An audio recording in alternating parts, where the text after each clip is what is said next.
ตื่นเช้ามาบรรยากาศที่สดใสจิตใจเบิกบานแล้วทำอะไรบอกว่าพึ่งตนเองก็ตรงกับเกี่ยวโยงไปได้หลายๆส่วนนะตรงกับศาสตร์ของพระราชาบ้างนะปรัชญาเศรษฐกิจพอเพียงบ้างนะศาสตร์ของพระราชานี่มีเยอะมากนะอยู่ที่ว่าเราจะจับหัวข้ออะไรมาใช้มาปรับปรุงปัจจุบันไปฮิตนะที่แปลสภาพต่อยอดออกมานะศรัทธาญาติโยมนะเรื่องโคกหนองนาโมเดลต่างๆอันเนี้ยนะเมื่อก่อนปรัชญาเศรษฐกิจพอเพียงปรับปรุงเนื้อที่ที่มันพอสร้างประโยชน์ได้นะสร้างประโยชน์ได้ทำให้เราได้มีของที่ปลอดสารพิษที่ทำด้วยกับมือนะพึ่งพาตัวเองเนี่ยทำให้มันเกิดผลผลิตเนี่ยเมื่อก่อนเราไปรับจากที่อื่นมาบ้างเพราะนั้นการทำงานรายการธรรมรับอรุณก็เช่นเดียวกันจะปรับปรุงร่วมโครงการในส่วนต่างๆนะที่เราจะได้พบกันนะซึ่งเป็นการไลฟ์สดนะทุกเช้าวันพุธแต่ก็จะไม่ได้ทุกวันพุธต้องมีพระอาจารย์หลายรูปมาสลับสับเปลี่ยนกันส่วนเดือนมีนาเนี่ยของอาตมามีอยู่2 ครั้งนะมีอยู่2 ครั้งแล้วก็พอขึ้นเดือนเมษาก็จะปรับผังรายการออกรายการธรรมะรับอรุณบ้างทำรายการธรรมะทำเป็นทีมบ้างนะโครงการหมู่บ้านรักษาศีล 5โครงการวัดประชารัฐโครงการอบรมประชาชนประจำตำบลบ้างที่จะได้นำมาเสนอในรายการต่างๆที่จะปรับผังเตรียมแผนกันขึ้นแล้วก็ภาคกลางคืนธรรมะ4 ภาคบ้างอันเนี้ยเป็นการฟังแล้วนะได้นำไปปรับใช้ในการดำเนินชีวิตของตัวเองว่าในยุคปัจจุบันในสังคมปัจจุบันเนี้ยมีการเปลี่ยนแปลงอะไรบ้างหลายๆส่วนหลายตอนเพราะนั้นยิ่งปัจจุบันเนี้ยที่ผ่านมาระบบสงครามก็เกิดขึ้นมีผลกระทบกับชีวิตการดำเนินชีวิตของคนเราที่อยู่ทั่วทุกพื้นที่ไม่ว่าในประเทศไทยต่างประเทศที่มีผลกระทบในด้านระบบการดำเนินชีวิตการดำเนินชีวิตเสร็จแล้ว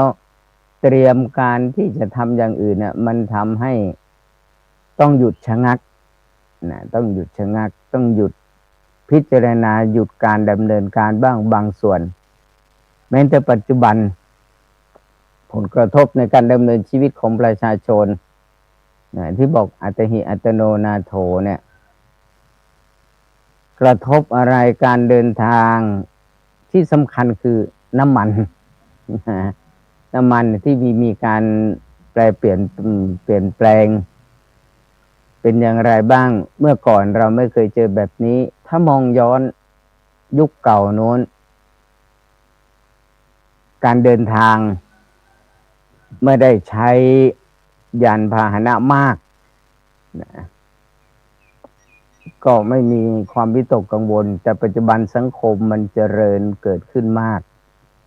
จึงทำให้ปรับเปลี่ยนไปตามยุคตามสมัยของเราเพราะเดี๋ยวนี้แชร์ไลฟ์สดไปตามกลุ่มของงานที่เคยได้ร่วมกิจกรรมกันบ้างซึ่งเป็นการทำงานร่วมกันซึ่งอยู่คนละ ห่างไกลกันคนละจังหวัดแต่ปัจจุบันนี่แหละที่บอกว่าการสื่อสารการสัมผัสการรับรู้ที่มันรวดเร็วเกิดขึ้นและที่สำคัญต้องมีสติอยู่ตลอดเวลาว่าการกระทำอะไรที่มันสัมผัส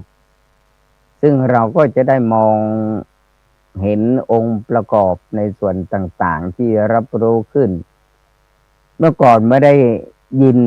ไม่ได้รู้ไม่ได้เห็นกับกลุ่มปัจจุบันเรียกว่ากลุ่มมิจฉาชีพที่มันมาตามระบบ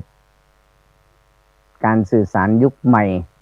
ที่บอกว่าการสื่อสารไร้ขีดจำกัดไร้พรมแดนเมื่อก่อนไม่มีพึ่งพาอาศัยกันด้วยในกลุ่มในชุมชนนั้นทำด้วยกันมีอย่างมีสติแล้วก็พึ่งพาอาศัยซึ่งกันและกันแต่ปัจจุบันเนี่ยกลุ่มที่ไม่หวังดีมันเข้ามาอยู่กับเราทุกย่างก้าวทุกย่างก้าวที่เราจะเดินไปถ้าเราเผลอสติที่เราได้ทราบข่าวกันเผลอสติเสร็จแล้วก็จะเกิดการสูญเสียหายเสียกำลังใจเสียชีวิตเพราะนั้นการทำภารกิจต่างๆยิ่งปัจจุบันที่ได้ดูได้รับทราบข่าวมันมีมาทุกกระบวนการเนาะศรัทธาท่านผู้ฟังญาติโยมทุกคนมันมีมาทุกกระบวนการต่างๆที่ได้เห็นการทำงานทำกันเป็นทีมบ้างทำเดี่ยวบ้างไอ้สิ่งเหล่านี้มันจะทำให้การดำเนินชีวิตของคนเราเนี่ยมันเดือดร้อนขนาดพึ่งพาตัวเองแล้วในสังคมปัจจุบัน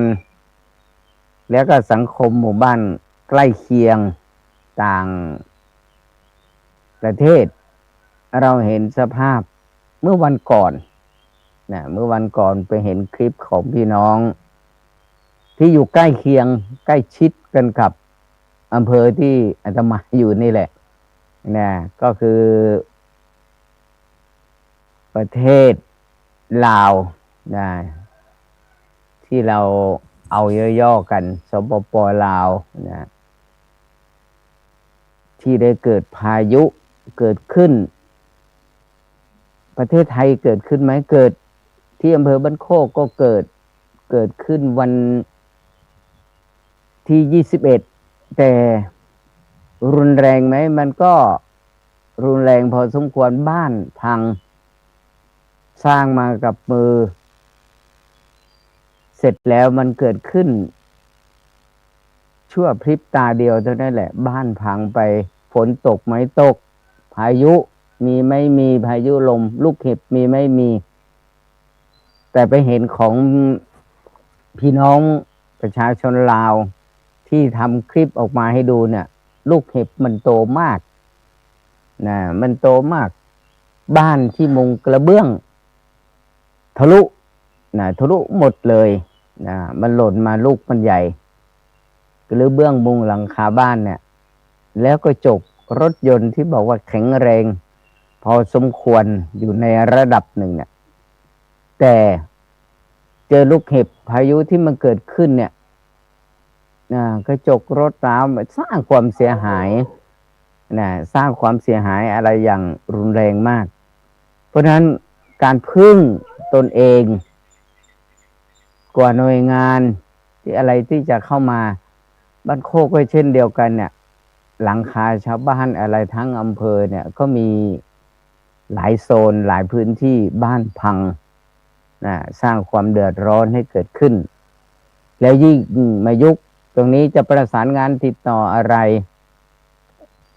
มันเกิดขึ้นด้วยการที่ทำให้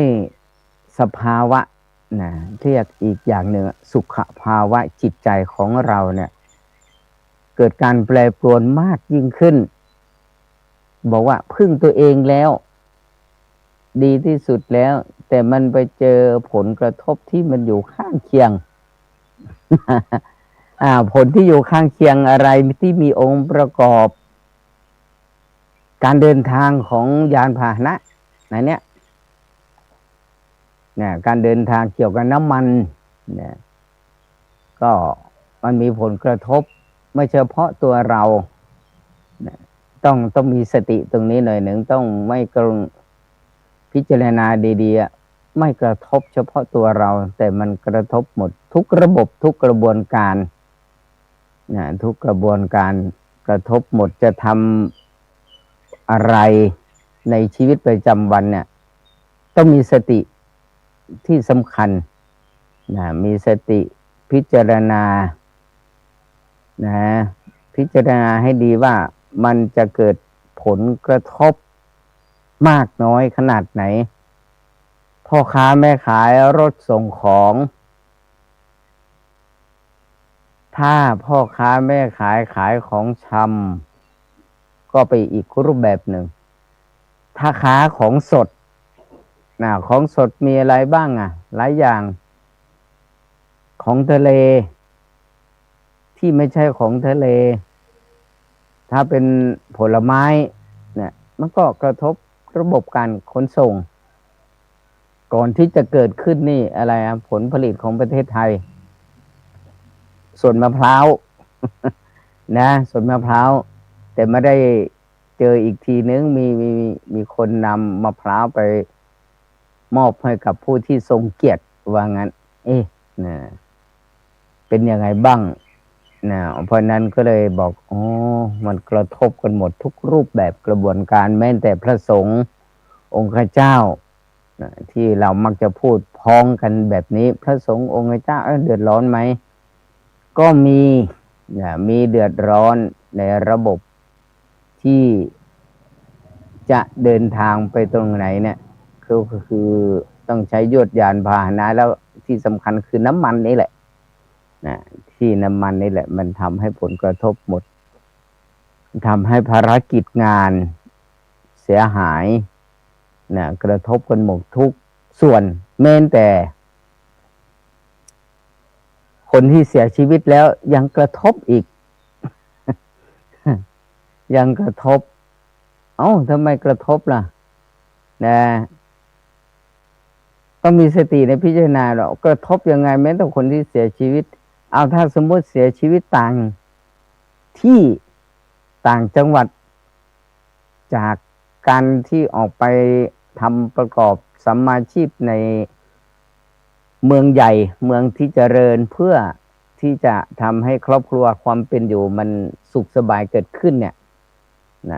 ถ้าเกิดเหตุถึงกับเสียชีวิตจะเดินทางกลับบ้านยังไงผลกระทบแล้วพอกลับมาถึงแล้วกระทบกับวัดอีกกระทบกับวัดเมื่อก่อนใช้ถ่านปัจจุบันใช้อะไรใช้น้ำมันใช่ไหมใช้น้ำมันในการสลายร่างแก๊สก็ดี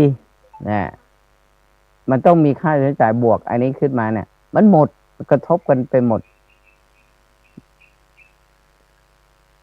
ศพหนึ่งใช้น้ำมันอย่างน้อย40 ลิตร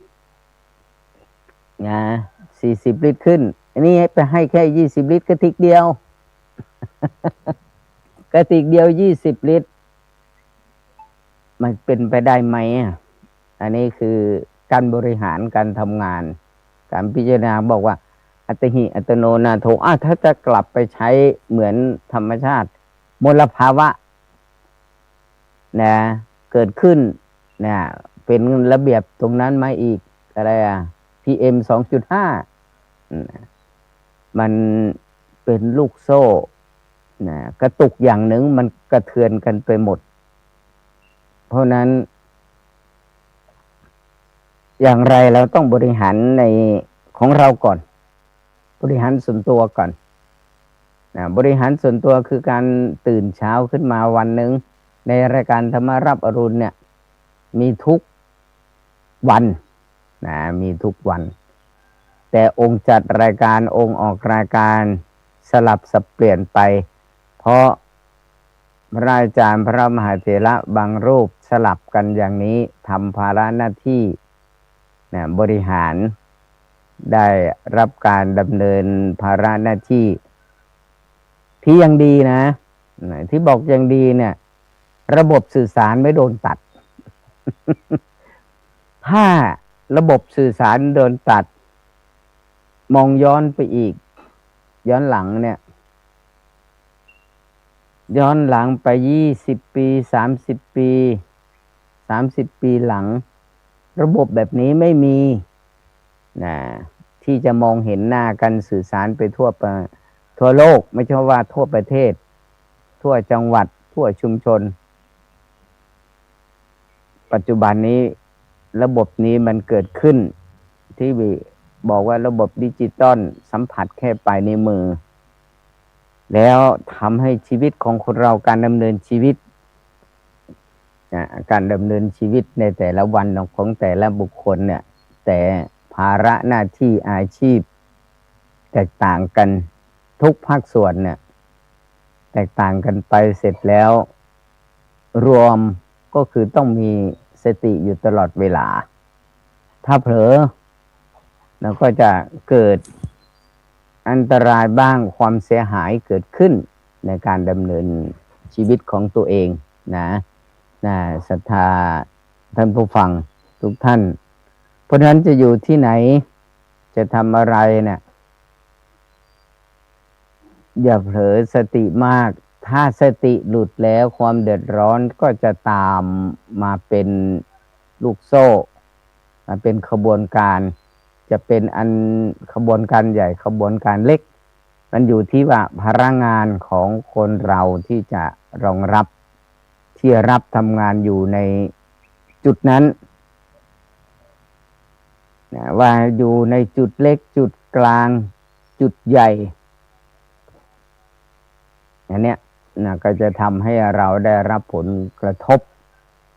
อยู่ตลอดเวลาเพราะนั้นเราได้ข้อคิดว่าในแต่ละวันในแต่ละวันที่ตื่นเช้าขึ้นมา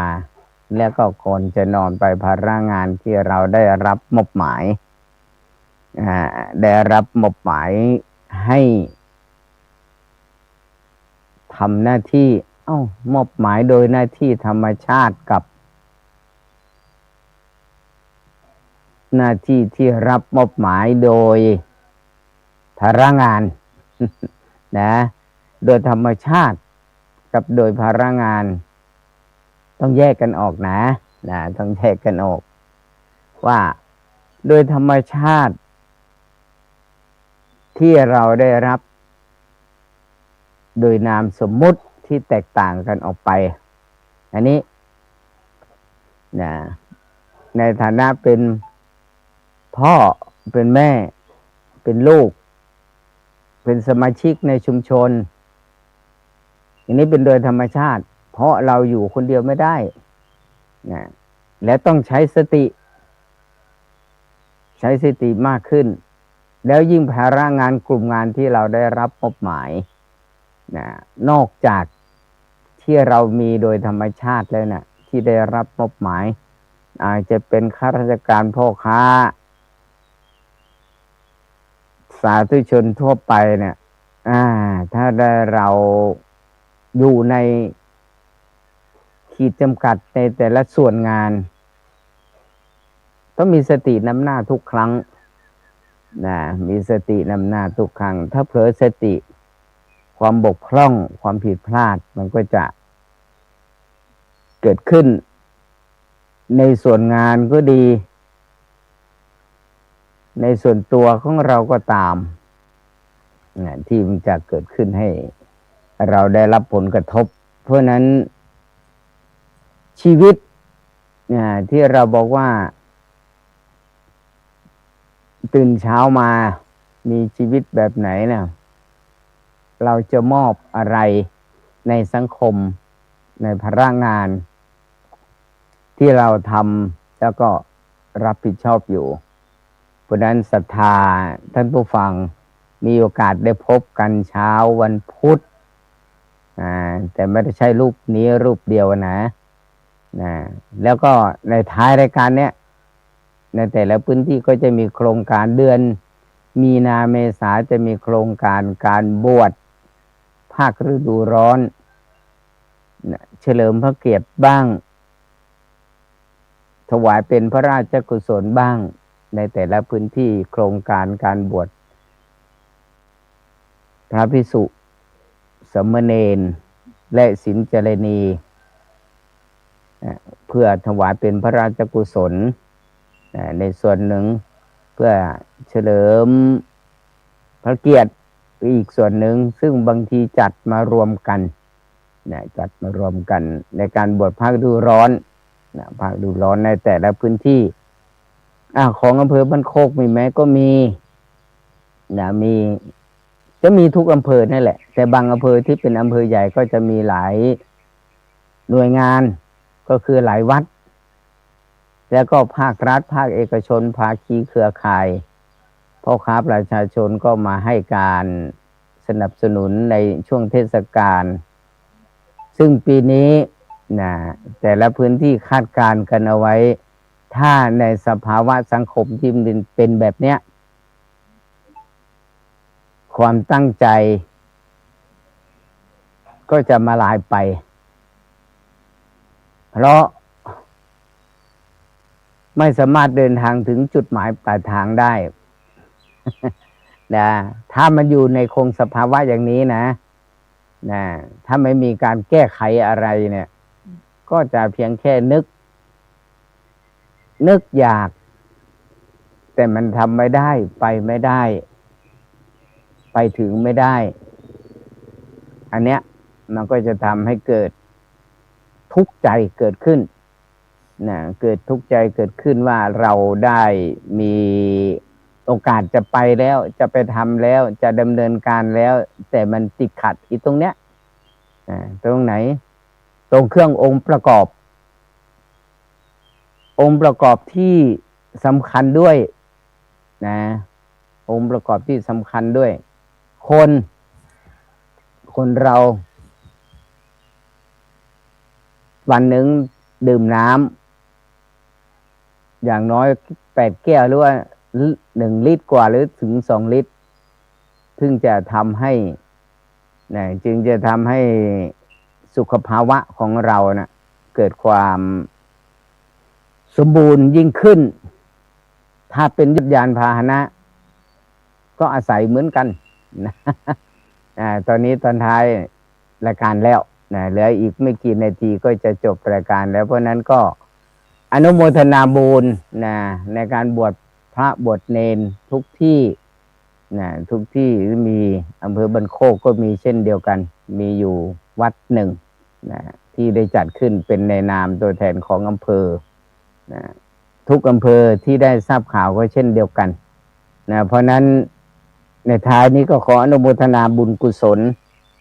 กับคณะสัตยาญาติโยมที่ได้รับชมรับฟังรายการไลฟ์สดธรรมะรับอรุณ